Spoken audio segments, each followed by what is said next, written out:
அஸ்ஸலாமு அலைக்கும். இன்றைக்கி நம்ம கிச்சனில் வாழை இலை புரோட்டா செய்ய போகிறோம்.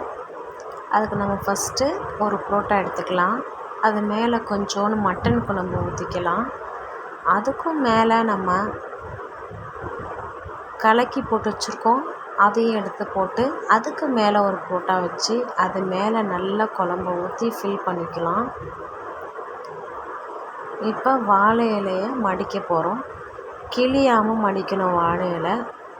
அதுக்கு முன்னாடியே வாழை இலையை நம்ம நெருப்பில் கொஞ்சம் வாட்டி எடுத்துக்கணும், இல்லைன்னா தோசைக்கல்ல ஹீட் பண்ணி அதுவே வாட்டி எடுத்துக்கலாம்.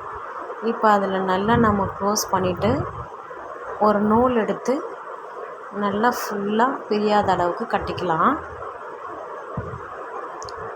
இப்போ அதை தோசைக்கல்ல போட்டு கொஞ்சோண்டு எண்ணெய் விட்டு நம்ம ரெடி பண்ணி வச்சுருக்கிற வாழை இலை அதில் தூக்கி வைக்கலாம். இப்போ மேலாப்பில் கொஞ்சோண்டு எண்ணெய் விட்டுக்கோங்க.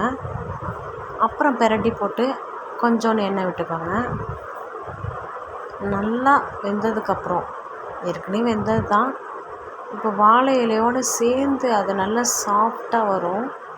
அது வரைக்கும் நம்ம வெயிட் பண்ணலாம். கண்டிப்பாக இந்த டிஷ் உங்களுக்கு ரொம்ப பிடிக்கும்.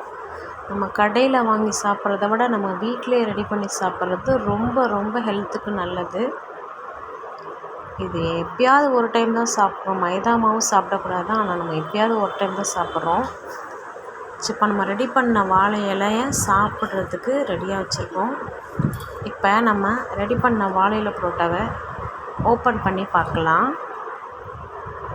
இந்த நூலெல்லாம் பிரித்து அதை ஓப்பன் பண்ணி பார்க்கையில் அந்த புரோட்டா நல்லா வெந்து அந்த சால்னா கூட சேர்ந்து நல்லா சாஃப்டாக சூப்பர் டேஸ்ட்டாக இருக்கும். கண்டிப்பாக உங்களுக்கு இந்த வீடியோ ரொம்ப பிடிக்கும். மறக்காமல் நம்ம சேனலை சப்ஸ்கிரைப் பண்ணிடுங்க, லைக் பண்ணுங்கள், ஷேர் பண்ணுங்கள். மறக்காமல் இதை நீங்கள் வீட்டில் ட்ரை பண்ணிவிட்டு எனக்கு கமெண்டில் சொல்லுங்கள். தேங்க்யூ ஃபார் வாட்சிங்.